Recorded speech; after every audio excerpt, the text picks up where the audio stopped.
আপনারা অনেকেই জানেন আমরা বড় বেশি কঠিন, বেদনাদায়ক, অত্যন্ত ব্যথাতুর সময় আমরা পার করছি মুসলমানরা। একদিকে মানব ইতিহাসের সবচেয়ে বর্বরচিত হত্যাযজ্ঞ, গণহত্যা চলছে দিন দুপুরে বিশ্বের শত শত কোটি মানুষের সামনে ফিলিস্তিনের গাজায়। আজ সেখানে মানবতা এমন ভাবে ভুলুণ্ঠিত হচ্ছে, ঝড় তুফানে আমরা গাছের পাতা উড়ে যেতে দেখি, সেখানে বোমার আঘাতে মানুষের দেহ আকাশে উড়ে যেতে আমরা দেখেছি। প্রিয় ভাইরা, আজকের বিশ্বকে বলা হয় সভ্য পৃথিবী, আজকের পৃথিবীকে বলা হয় নাকি মানবিক পৃথিবী। আজকের পৃথিবীর সভ্যতা এবং মানবিকতার ধ্বজাধারে ধারণকারী যারা, তাদের মুখোশ, তাদের আসল রূপ, তাদের আসল চেহারা, চরিত্র আজ দিনের আলোর মতো পরিষ্কার হয়ে গেছে। গাজায় প্রতিনিয়ত শিশু হত্যা চলছে, ফিলিস্তিনের ভিডিওগুলো দেখবার মতো অবস্থা নাই। একটু আগে একটা ভিডিও দেখছিলাম, আল্লাহ তাআলা আমাকে একটা বাচ্চা দিয়েছেন ৮-১০ বছরের। ৮-১০ বছরের একটা ছেলে ৫-৬ বছরের একটা ছেলেকে, ছোট ভাইকে বড় ভাই সান্ত্বনা দিচ্ছে, মাথার উপরে হাত বুলাচ্ছে। ছোট ভাই বড় ভাইয়ের কোলে মাথাটা রেখে চোখের পানি ফেলছে, অঝরে কাঁদছে, কারণ তাদের বাবা মাকে শহীদ করে দেওয়া হয়েছে।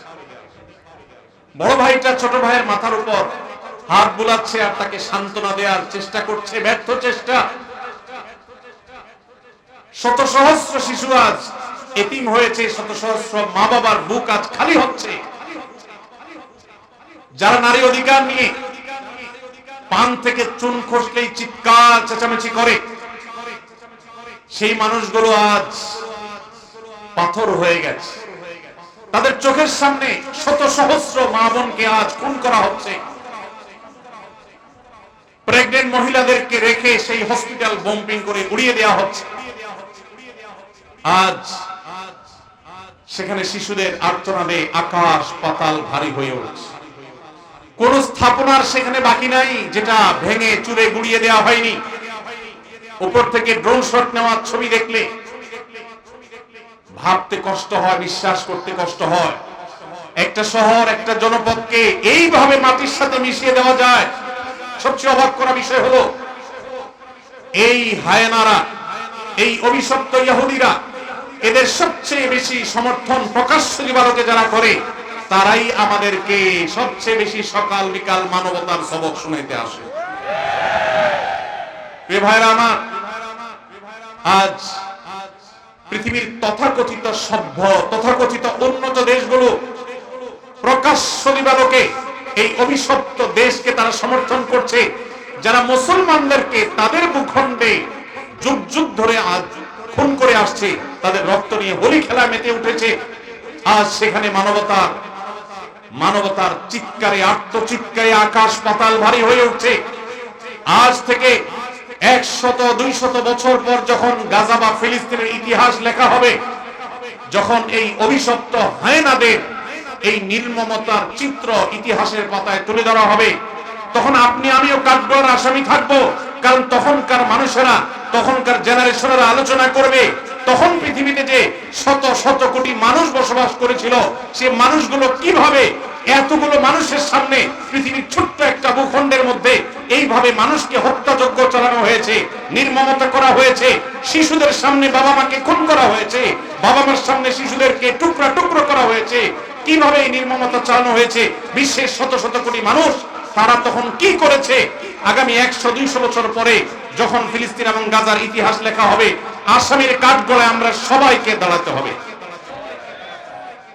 আল্লাহর কাছে আমরা ক্ষমা চাই। হে আল্লাহ, আপনি আমাদের অক্ষমতাকে মাফ করে দিন, আমাদেরকে আপনি সক্ষমতা দান করুন।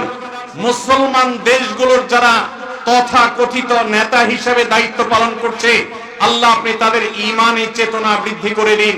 তাদেরকে মুসলমান হওয়ার তৌফিক দান করুন, তাদেরকে মানুষ হওয়ার তৌফিক দান করুন। ভাইরা আমার, ফিলিস্তিন ইস্যুতে আমার তিনটি কারণে অনেক বেশি অনুতাপ হয়, আফসোস হয়, আক্ষেপ হয়। প্রথমত, সারা বিশ্বের মুসলমান দেশগুলো তো বটেই, অনেক অমুসলিম দেশেও হাজার হাজার লক্ষ লক্ষ মানুষ নির্যাতিত ফিলিস্তিনিদের সমর্থনে তারা রাস্তা বের হয়েছে, প্রতিবাদ করেছে, তাদের কষ্ট লাগার কথা তারা প্রকাশ করেছে। পৃথিবীর দ্বিতীয় বৃহত্তর মুসলিম দেশ বাংলাদেশ, এদেশের মানুষের মধ্যে ধর্মীয় আবেগ অনেক বেশি। আমরা অন্যের কষ্ট এভাবে দেখতে পারি না। এত সত্ত্বেও এই দেশে আজও পর্যন্ত ফিলিস্তিনিদের প্রতি সহমর্মিতা প্রকাশ করে একটি উল্লেখযোগ্য লক্ষ লক্ষ মানুষের কোন গণজমায়েত এই দেশের মাটিতে এখনো পর্যন্ত হয় নাই। আমার লজ্জা হয়, কষ্ট হয় যখন দেখি ফিলিস্তিন ইস্যুতে প্রত্যেক দল আলাদা আলাদা ব্যানার নিয়ে ২-৪-১০,০০০ মানুষ নিয়ে তারা প্রতিবাদ করে। এটাকে ফিলিস্তিনিদের সমর্থন নাকি নিজের দলীয় প্রচারণা, একমাত্র আল্লাহ তাআলা ভালো জানেন। আমরা ফিলিস্তিন ইস্যুতে সকল দল মত চিন্তা দর্শনের ঊর্ধ্বে উঠে মানবিকতার জায়গা থেকে সবাই এক কাতারে দাঁড়িয়ে একটি বারের জন্য বিশ্বকে আমরা জানিয়ে দিতে পারি, বাংলাদেশের মানুষজন আমরা ফিলিস্তিনি মাজলুম মানুষদের সাথে আছি। আল্লাহ